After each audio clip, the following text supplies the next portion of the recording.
all of us are in some kind of relationships.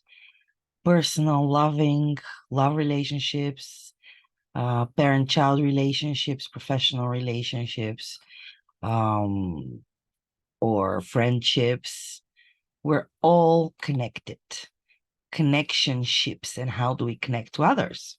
Well, to understand how we relate to people, you must first understand ourselves.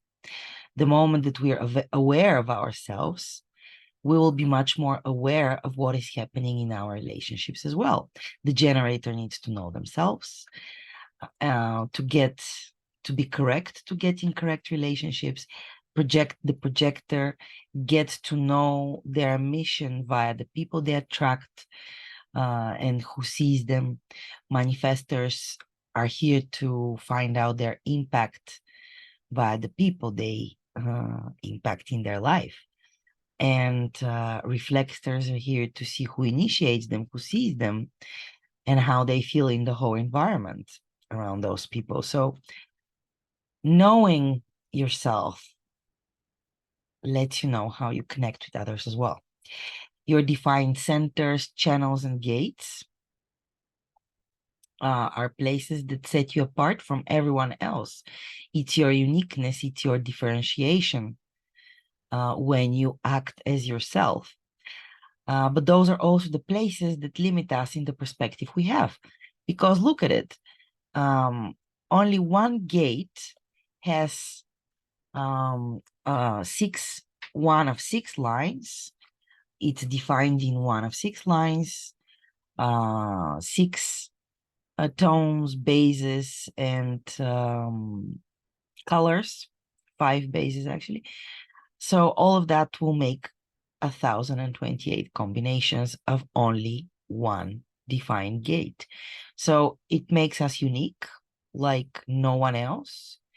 And at the same time, it limits us because we can only feel in that particular way of, for instance, expressing. So when we look, on the other hand, at the nurture, the white in the chart, so the definition is our nature. It's our genetic nature, and the white is our nurture. So when we look at the white in our chart, it's where we connect with others. Actually, this is where we meet life. A center, a gate, or a channel, those are our receptors that connect us to the outside world and to others. And we're much more sensitive, actually, to our whiteness, to what we take in, and very often we identify ourselves with it. So what you like or dislike in others is where you're open, because this is where you're conditioned. These are the places where you're open to someone else's perspective and can be places of deep wisdom. Our definition is the student, and our openness is where we take conditioning, but it's also where we, with time, become wise. And when we wake up this potential in us, those are actually places we meet with the other, and where we can express our wisdom and even make money there. And we have with the other something we know, that the opposites really attract. But let's look at the way that different people look at love. If we ask a scientist what love is, he will tell us chemistry. And if we ask a romantic, he will tell us that it's a yearning from which all great fables originate. If the psychotherapist has to explain love, then he will say that there are different types of love, because there are many different shades of feelings of love. According to human design, love is how we connect with people. Our basic genetic imperative is to create more. The genes want more. They want to reproduce. That's all the genes care about, because if they don't create more, they die. Diversity and an urge to create more. So we have all these receptors that say, I want it. I don't have it and I want it. That's it. Genes don't want to create the same thing. They want something new. That's why extremes and opposites attract diversity, so that you can choose from the best genes possible. But what is love? If you allow someone to be who they are and they allow you to be who you are, then that's love. Anything else is torture. That's what Ra Uruhu says.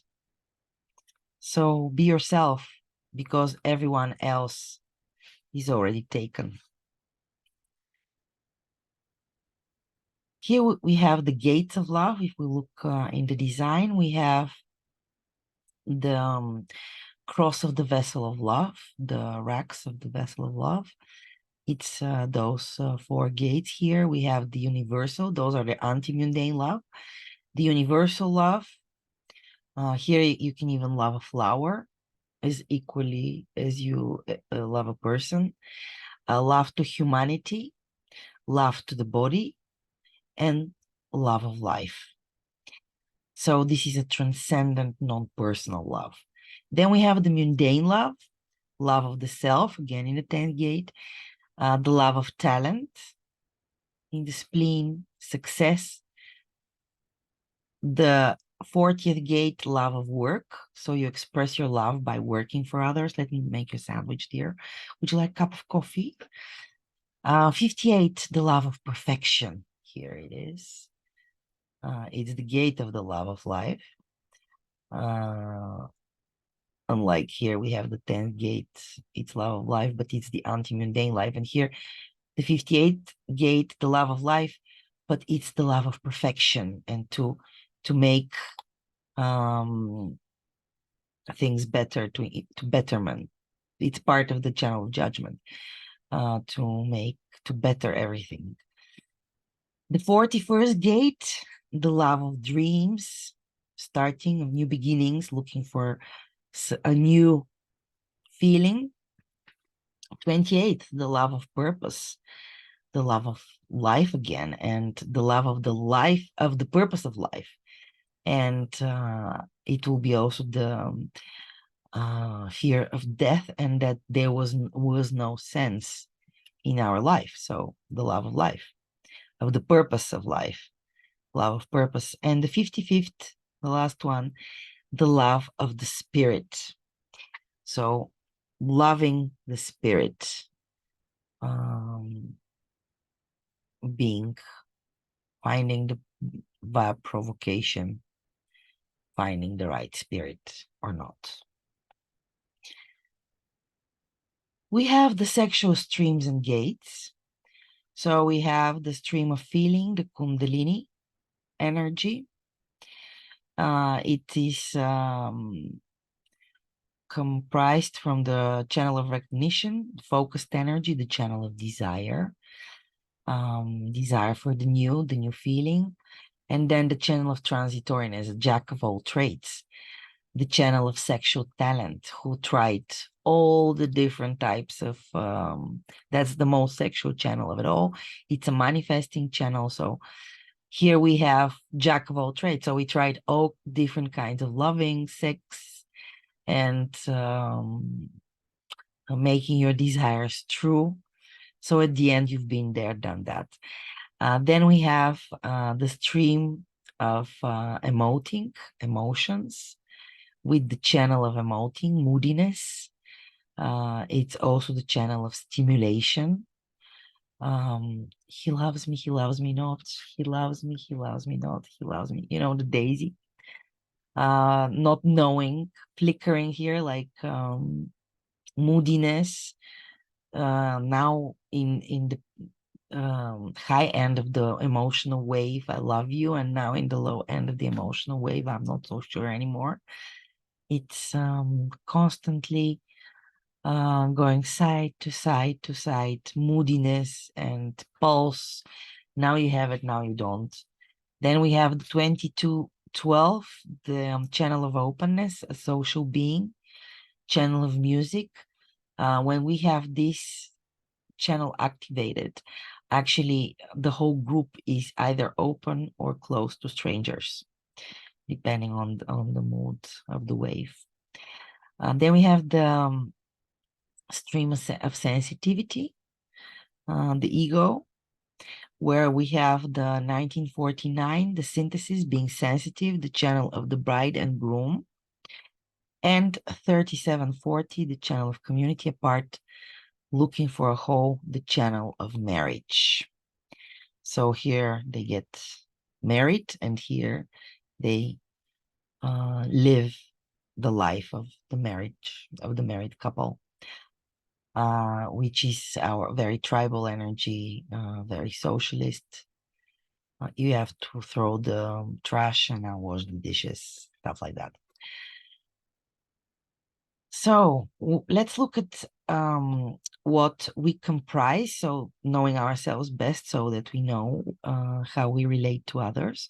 So first of all, we are ourselves are a duality. We are already a duality from the nature, our definition, and the whiteness, our nurture. But at the same time, we are a duality between the red, the unconscious in the chart, and the black, the conscious in the chart. So the body, the genome, and here we have the personality, the immortal soul. So within ourselves, this is marriage, forced marriage between our consciousness, who we think we are, and our body, which is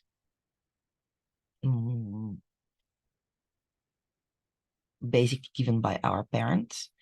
And it's something we can never really control. We only see it when it comes out, but our friends see it. So we're the combination of both of those. Imagine to have a ballerina soul and to be born in the body of the elephant. It's a contradiction, right? So it's a forced marriage. You might want, your soul might think you're something, but your body says something else. It can be passive active.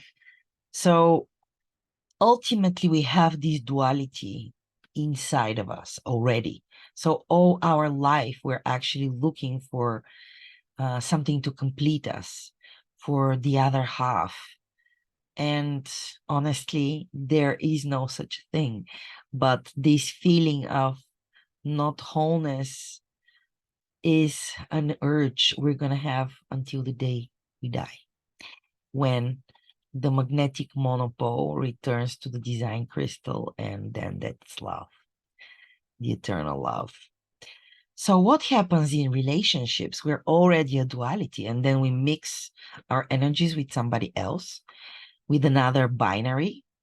So we have one binary, a second binary, one duality, a second duality, and then we get the synthesis of that. And the synthesis is always more than the sum of the different parts, because we have synergy at work. So it's both this and that, yet it's neither this nor that. We are a third energy entity. We are not me nor you. We are me, you, or you, me, a third being. Together, we create something completely new. The whole is greater than the sum of its parts. Many layers of synthesis we have. It's quite complicated, actually. So this would be our chart. The partner, so we're talking about synastry, putting the two charts together. And here we see the relationship. People come to me, my clients, and they ask, well, is it a good relationship or is it a bad relationship? The same way they come when they come for an individual reading, not a partnership analysis, but for individual analysis, they ask me, do I have a good design or do I have a bad design? What bad do you see? People are so interested in the bad or the good. There is no moral in human design. We are a duality. There is the good and the bad at the same time, in the same place, in the same places inside of us. It depends on which you feed, which wolf you feed inside of you, the white wolf or the black wolf, as an old Indian proverb says. But it's the most important thing is that you bring the individual, the real, authentic individual to the relationship. That's all you can do. There is no good, there is no bad. It can be good and it can be bad. You bring the authentic individual to the relationship, you enter correctly, that's enough to have a good relationship. A good in the sense it might not be easy, but correct, so that you learn from it, that it enriches you in a way, in some way. Relationship problems, we cannot change anyone, guys. We can condition them, but not change them. The problems of most relationships are that we do not enter correctly into our relationships and in a healthy way, and that we do not behave like ourselves. That's it. That's it. If we enter correctly in our relationships, then they will work. It doesn't mean that it will be perfect or that it will be all flowers and roses, but that it will be correct for us and for our energy. We will reap the benefits. We will learn things and be satisfied, successful, surprised, and free. For example, profiles with 3 set up to find things that don't work. It's clear that in a relationship they'll find a lot of such things, but this does not mean that the relationship wasn't correct. If they entered it correctly, they'll get exactly what they needed. So the best partnerships are the ones that we enter into correctly as ourselves, authentically, without putting masks. The best way to maintain or develop our relationships and for it to flourish is to respect our own nature and hence the nature of the other. That's all we can do. Be ourselves, be correct. Strategy and authority will guide us the best in our relationships. Successful relationships, what are they? The only thing that is required is to be correct to your nature, to give respect and not to let others treat you incorrectly. You need to give boundaries.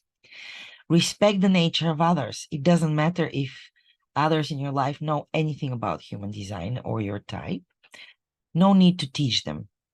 If you know your design, you can stop being a negative conditioning force, especially when it comes to your children and your partners, of course. If you simply treat the people around you according to their nature and respect their essence, everything will be exactly as it should be. Whether it's easy or hard, it will be exactly as it should be. When you enter into relationships correctly, you will find that they'll be rewarding. And the problems you faced in your past relationships will begin to disappear. And this can be something very, very, very special. To enter relationships as yourself and to honor your energetic blueprint, to honor your truth, is honoring also the other. It's allowing them to be who they are as well. We have the energy types, the manifestors and the generators and pure money and manifesting generators, pure and manifesting. This is the power which invites the non-energy type, the awareness. Power invites awareness. Awareness, of course, is a potential. Projectors and reflectors, they have a great potential for awareness. Projectors being recognized and invited to guide, here to guide, and reflectors to reflect a higher state of awareness and how we're doing. How is the environment doing? One projector on every 100 people. Sorry, one reflector on every 100 people, one projector on every 5. Here for awareness and power. So this is how we relate to each other, guys. Generators need to ask each other. Best is to have the setting happen by itself, the universe to set up the stage, and then the generator to respond to that. And ask each other what is correct for each other, and to hear and to feel that response or negative response, or not yet, I don't know. Then we have the manifestors here to inform, to initiate life, to start, to get into new territories, to be the initiators, to ask the others so that they can hear their truth, and not here to sustain, but to start, to be the fire starters. Then we have the projectors here to be invited by others, to be recognized and invited. And we have the reflectors here to be initiated by others in their relationships. You never know your partner. You don't. You know the thing that the two of you become. Because you will always connect in a very specific way to your partner. Because we're like Tetris. Part of our energy gets connected to the energy of the other. So we will only experience what the two of us become together. And it's somebody will tell us something about our partner, and it will be like, whoa, really? Are we talking about the same person? Because they experience something totally different than we experience. Have that in mind. Let's look at 2 charts. So we have here partner A and partner B, and their composite chart. We have here a 3-5 profile, emotional generator, the racks of the 4 ways, triple split definition. So here we have somebody who needs to change place, changes groups of people, and a lot of impatience. Here we have a 3-5 profile, emotional manifesting generator, racks of the sleeping phoenix, single definition. So the single definition person feels integrated within themselves and needs less people, not like this one, not like groups of people. So together, the 2 profiles are end in dissonance and in resonance.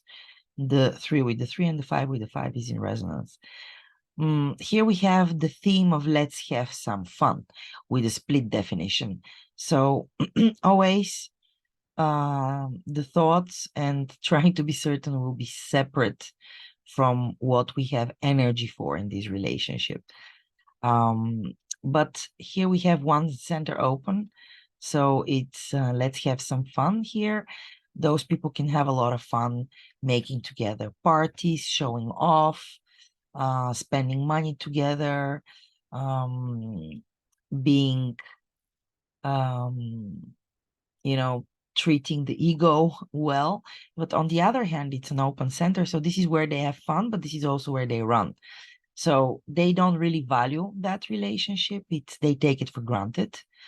And they can try to will each other out of things, not being able to fulfill their promises, etc., in the not self. We have 3 dominant channels. So partner A has 1 dominant channel, which is the 50-27, the channel of custodianship. And this means that partner B will really love the way partner A is taking care of themselves, of partner B, taking care of others, and the values they have, the moral values they have. And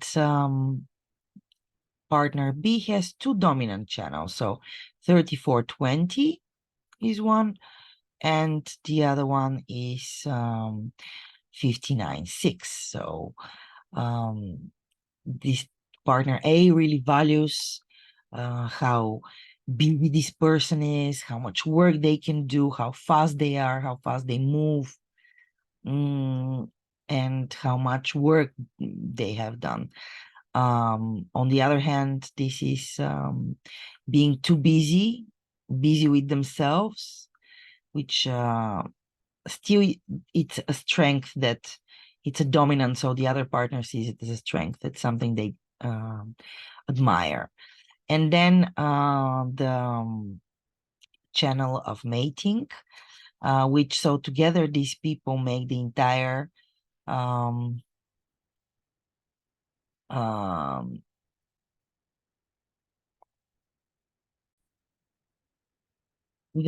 defense circuit. So we have here making the new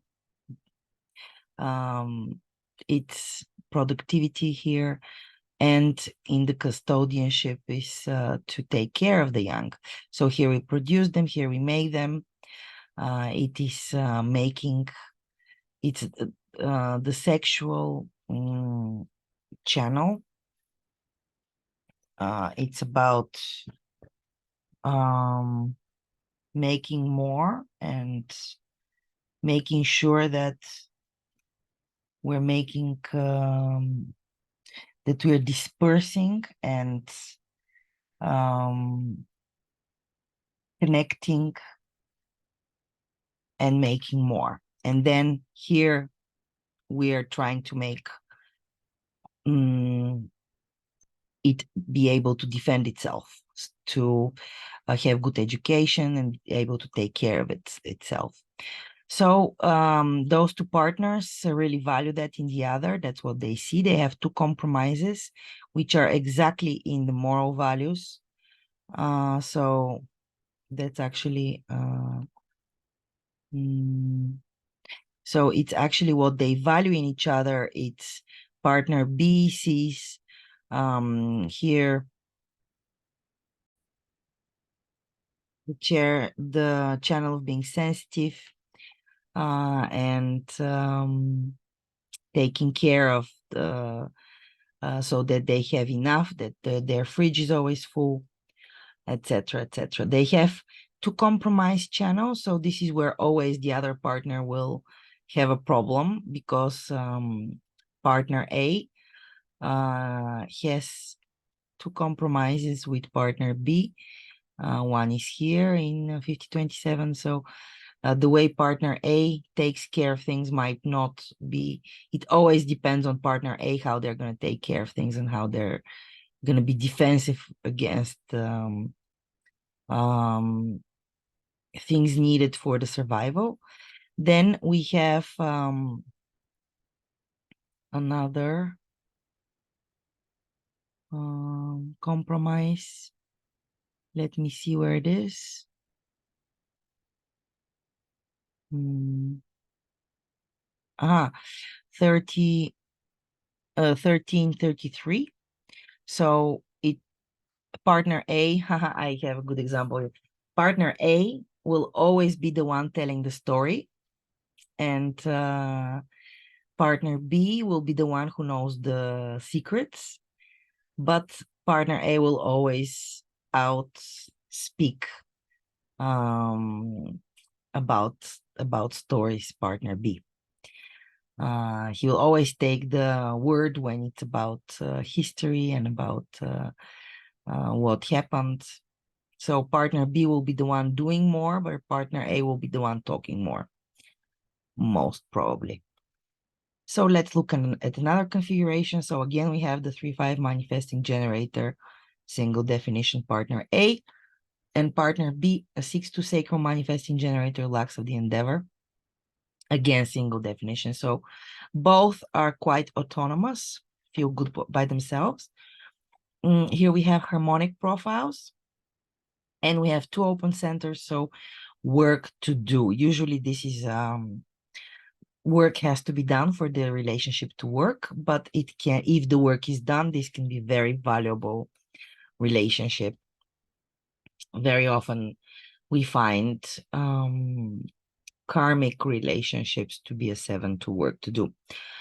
So here we have a partnership channel, the 3420, which basically means that those people with one look at each other, they know what they're gonna do.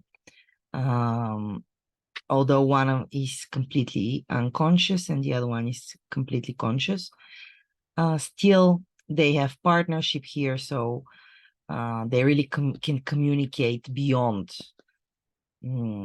speech, just with body language.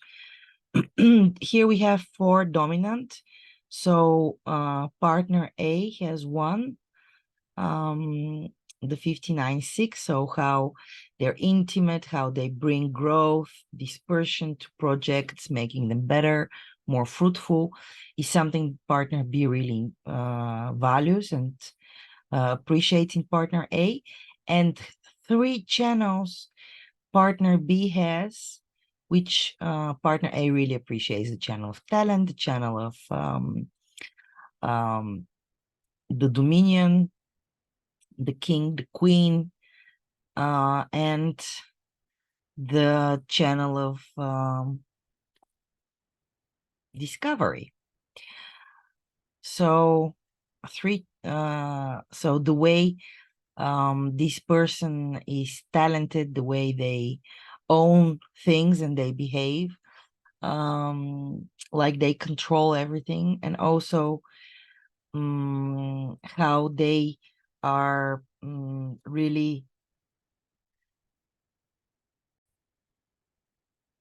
how they're really persistent, how they're prepared when the opportunity knocks on the door. So they really value and appreciate that. There is one compromise partner B has with partner A. So there will be fights probably, and a little friction and conflict. So yeah, compromise channels never forgive anybody because partner B has to compromise with the 2946 actually. So that's not the dominant. The dominant is then, excuse me, it's the 31-7. So how they lead will be what will impress partner A. And the compromise actually is in the 29-46. So it will always depend on partner B when they're gonna engage with something and when what they're gonna say yes to, which can freak partner A, who doesn't like how often partner B says yes, yes, yes automatically. And there'll be always compromise there. And there are 3 electromagnetics, which those people will be attracted to each other. The 54-32, so they'll be ambitious together. Then we have the 5-15, so this is a little bit of a difficult connection here, because one is a person of extremes and the other one is a person of rhythms. So one wants to stick to their rhythm, which is healthy for them, and the other one goes to extremes, which take the other out of the rhythm. So it can be a challenging relationship. And the 33-13, so they will laugh telling each other stories. One will give truths and different Secrets, and the other one will spill out the secrets. Yeah. So these are the main challenges here in this relationship. Also, they have to do the work in order for that to work. So again, there is no good or bad relationships. It's just relationships we enter in as ourselves, so that the matrix doesn't take over, but that we are authentic.